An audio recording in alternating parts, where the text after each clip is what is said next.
Hey everyone, I hope everybody's doing okay. I am back. I am going to try to do a video and hopefully this one will upload. I took a break for a while because every time I would try to upload a video, it, excuse me, it would either crash or it would take like a day or two to finally upload.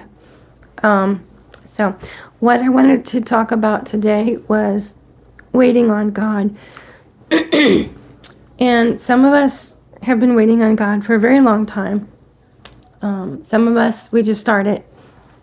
But I guess what I wanted to say was there are times where you are waiting on God so long and, you don't see anything changing or anything coming to fruition yet.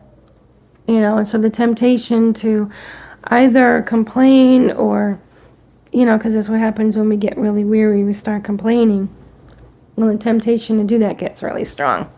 So what we do is, I know what I do when that starts happening is I have to go to God and I have to tell him what's going on and why I'm feeling the way I am and ask him to help me, and he does. That scripture that says those who put their hope in the Lord, those who wait on the Lord, will renew their strength. And that's not just talking about when the blessing comes or when the breakthrough comes or when the promise is fulfilled, when these things come to fruition. That's talking about during the time that you're waiting. If you're putting your hope in him, he's going to renew your strength. Those times when you're tired and you're weary, you go to him and he'll give you the strength and the energy that you need to keep on keeping on. If God was to give you everything you ever wanted all at one time, then where would your faith be? Where would you need to have your faith? When would you need to put your hope in God? You wouldn't, because you'd have everything you needed. And how would you learn? How would you grow? There's so many different ways to look at it. But I also know that those times when the temptation is really strong to complain because the wait is so long, it's like when you go to the doctor's office and you've been waiting and waiting and waiting. And I've seen people literally get up and yell at the receptionist because, they've been waiting for so long. And, the receptionist, poor thing, she couldn't do anything about that. She couldn't make the time go quicker. She's just, basically there opening the doors for people and taking names and making appointments and all of that. But there are times where the temptation might get really strong to complain. And instead of complaining, if you just start thanking God for things that he's done in your life, no matter what they are, whether they're big or small, because he cares about everything in your life, whether it's you need a parking space or you have maybe a child in addiction or sorry, my cat is photobombing. But anyway, or you might, you have a child with an addiction or something like that. It's not always something really huge. It could be something small, but to God, if it's something that concerns you, it concerns him. No matter the size, whether it's big or small. Yes, I love you too. Okay. Whether it's big or small. Anyway, so those times when you feel really tempted to complain like that, start recounting your blessings, the good things that he's done for you. I know, for me, okay, so you know how scripture says to rejoice in affliction.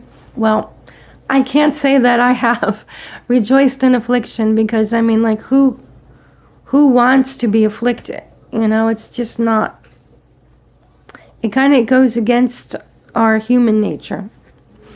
But I understand why that is because, I have a great big reason to rejoice right now and to be happy and to be thankful because yesterday I was almost bereaved of a child. He got into a serious car accident. It rolled 50 feet down an embankment. It was crushed. All the glass broke out, everything. And he escaped unscathed, and that was totally God. I mean, at the very least, he would have been crippled badly. That kind of accident that he was in. But, God saw to it. God saw to it that didn't happen. And so, I know like today, the temptation to complain about something was pretty strong, and I sat down to pray, and I started praying, and it was like I wanted to start complaining about something.